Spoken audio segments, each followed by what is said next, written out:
Welcome to एग्लो PCS.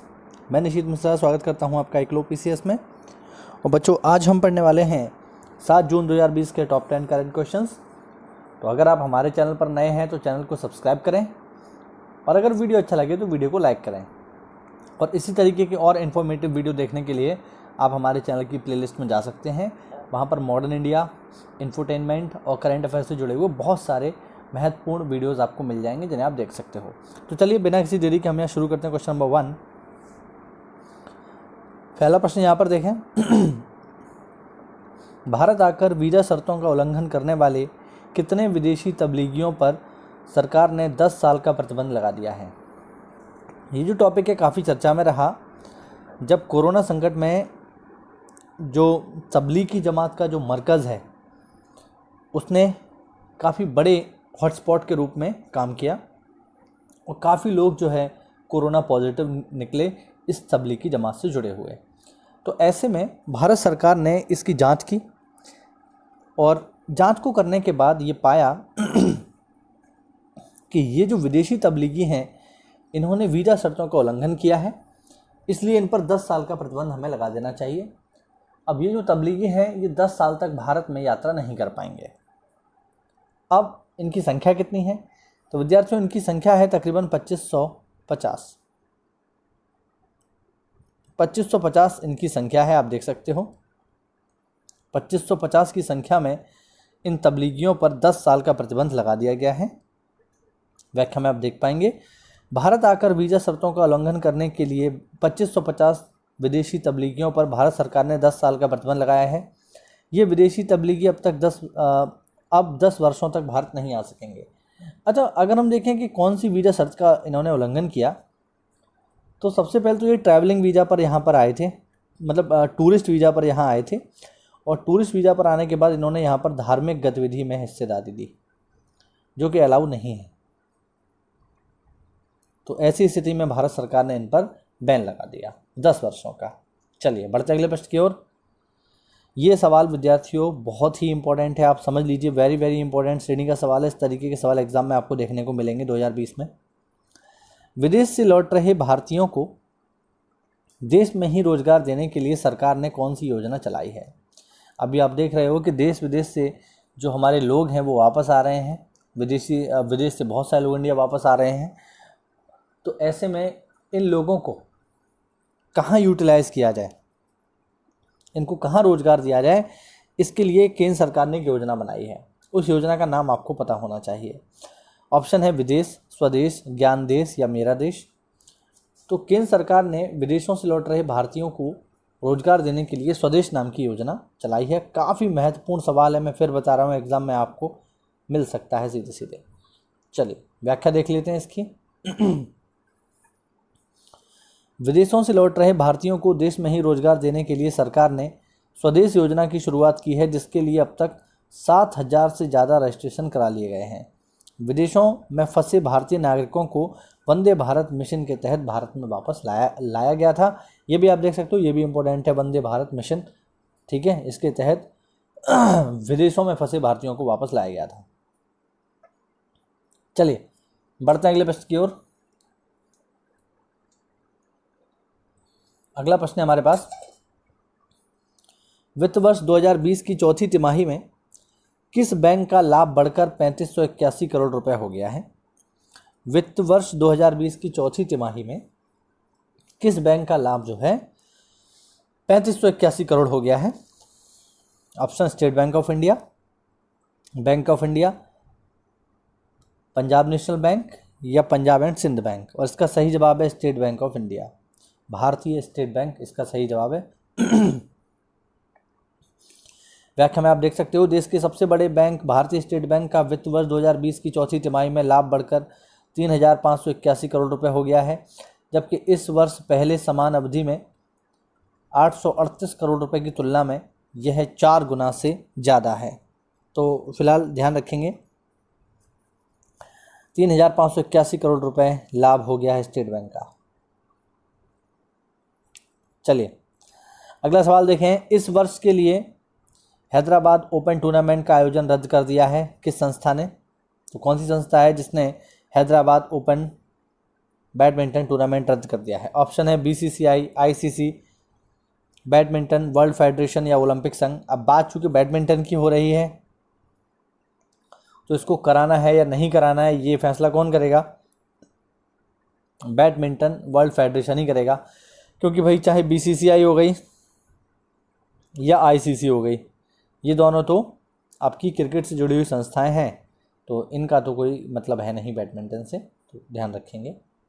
देख सकते हो आप लोग, बैडमिंटन वर्ल्ड फेडरेशन ने हाल ही में इस वर्ष के लिए कोरोना वायरस की वजह से हैदराबाद ओपन टूर्नामेंट का आयोजन रद्द कर दिया है, जो कि 11 अगस्त से 16 अगस्त के बीच होना था।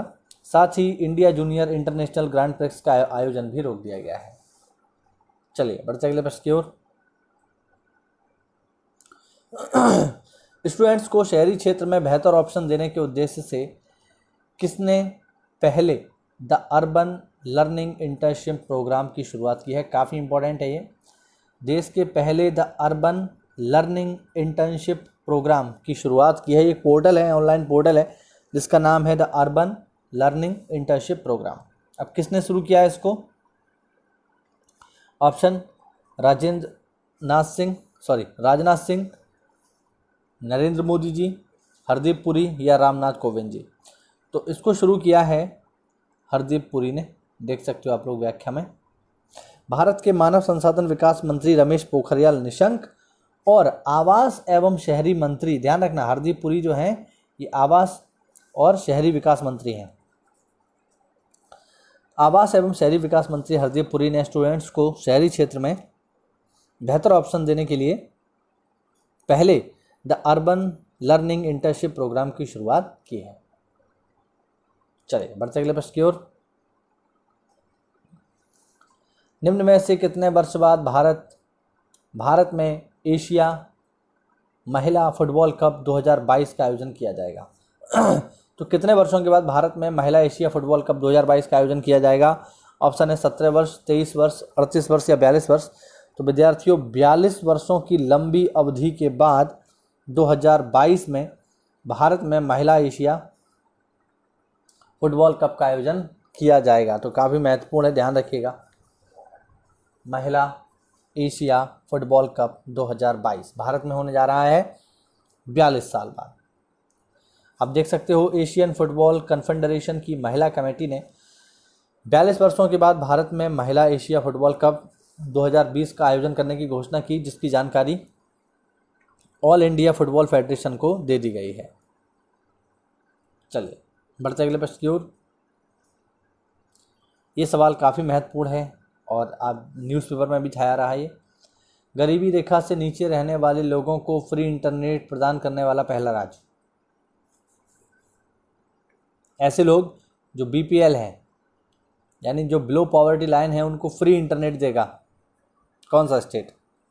ऑप्शन तेलंगाना, केरल, तमिलनाडु या कर्नाटका। तो वो राज्य विद्यार्थियों केरल स्टेट जो है अपने राज्य में बीपीएल जो परिवार हैं उनको फ्री इंटरनेट उपलब्ध करवाएगा।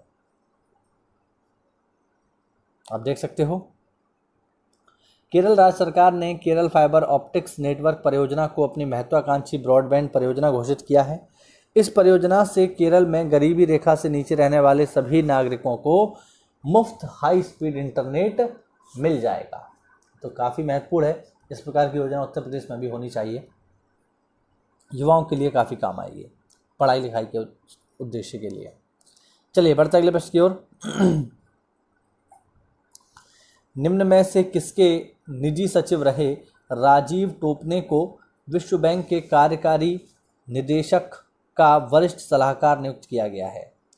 ध्यान रखेंगे, राजीव टोपने को विश्व बैंक के कार्यकारी निदेशक का वरिष्ठ सलाहकार नियुक्त किया गया है। पहला प्रश्न यहाँ पर ये हो जाएगा कि विश्व बैंक के कार्यकारी निदेशक के वरिष्ठ सलाहकार के तौर पर किसको नियुक्त किया गया है? तो राजीव टोपने। तो ये किसके निजी सचिव थे, ये सवाल है। ऑप्शन है रामनाथ कोविंद जी के, रामविलास पासवान जी के, नरेंद्र मोदी जी के या नितिन गडकरी जी के। तो ये जो है निजी सचिव रहे हैं हमारे माननीय प्रधानमंत्री जी के, यानी नरेंद्र मोदी जी के ये निजी सचिव रहे हैं, ध्यान रखेंगे, राजीव टोप ने, जिनको विश्व बैंक के कार्यकारी निदेशक का सलाहकार नियुक्त किया गया है।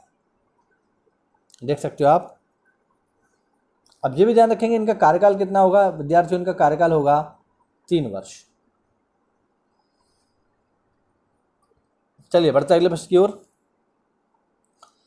भारत के सबसे बड़े राइट्स इशू में सफलता हासिल करने के बाद किस कंपनी ने 10 लाख करोड़ रुपए का मार्केट कैपिटलाइजेशन हासिल कर लिया है? Option TCS, Reliance industries, Hinduja group या अडानी ग्रुप। अब देखो ये राइट इशू क्या होता है, तो ये मैं एक वीडियो में आपको समझा चुका हूँ कि राइट इशू क्या होता है, किस तरीके की व्यवस्था है राइट इशू। तो इसको मैं एक वीडियो में आपको बता चुका हूँ, करंट अफेयर के वीडियोज़ में ही मैंने डिस्कस किया था। अगर आपको वो वीडियो देखना है तो ऊपर आई बटन में लिंक आ रहा है, आप उसे क्लिक करके देख सकते हो। उसमें मैंने पूरा समझाया है कि राइट इशू क्या है। अब यहाँ पर बात हो रही है कि किस कंपनी ने 10 लाख करोड़ रुपए का मार्केट कैपिटलाइजेशन हासिल किया है। ऑप्शन है टीसीएस, रिलायंस, हिंदुजा ग्रुप या अडानी ग्रुप। और इस सवाल का सही जवाब है रिलायंस इंडस्ट्रीज़। आप देख सकते हो व्याख्या में, मुकेश अंबानी की रिलायंस इंडस्ट्रीज़ ने भारत के सबसे बड़े राइट इशू में सफलता हासिल करने के बाद हाल ही में 10 लाख करोड़ रुपए का मार्केट कैपिटलाइजेशन हासिल कर लिया है। तो काफ़ी इंपॉर्टेंट है, ध्यान रखेंगे। चलिए बढ़ते अगले प्रश्न की ओर। आज के लिए अंतिम प्रश्न, फोर्ब्स के द्वारा जारी world highest paid top 100 celebrities में भारत का कौन सा एकमात्र सेलिब्रिटी शामिल है? इस तरीके के सवाल एग्जाम में आते हैं, तो ध्यान रखेंगे, पेपर में पूछ लेता है। इंपॉर्टेंट श्रेणी का है कि फोर्ब्स के द्वारा जारी जो वर्ल्ड हाईएस्ट पेड एक्टर्स हैं उनमें भारत का कौन सा एक्टर शामिल है या भारत का कौन सा सेलिब्रिटी शामिल है। ऑप्शन है अक्षय कुमार, सलमान खान, विराट कोहली या शाहरुख खान। और इसका जवाब है अक्षय कुमार। अक्षय कुमार जी जो हैं ये फोर्ब्स के द्वारा जारी world highest paid top 100 celebrities में शामिल हैं और भारत के एकमात्र ऐसे सेलिब्रिटी हैं जो सूची में शामिल हुए हैं, तो इस वजह से महत्वपूर्ण हो जाता है। तो ये थे विद्यार्थियों हमारे टॉप 10 करंट क्वेश्चंस जो कि जुड़े हुए थे 7 जून से। अगर आप इस पीडीएफ को प्राप्त करना चाहते हैं तो ज्वाइन करें हमारा टेलीग्राम चैनल। टेलीग्राम एप्लीकेशन में जाकर के सर्च कीजिए एकलव्य पीसीएस, वहाँ ये पीडीएफ आपको शाम को फ्री में मिल जाती है। तो चलिए आज के लिए इतना ही रखते हैं। Stay home, stay safe. जय हिंद, जय भारत।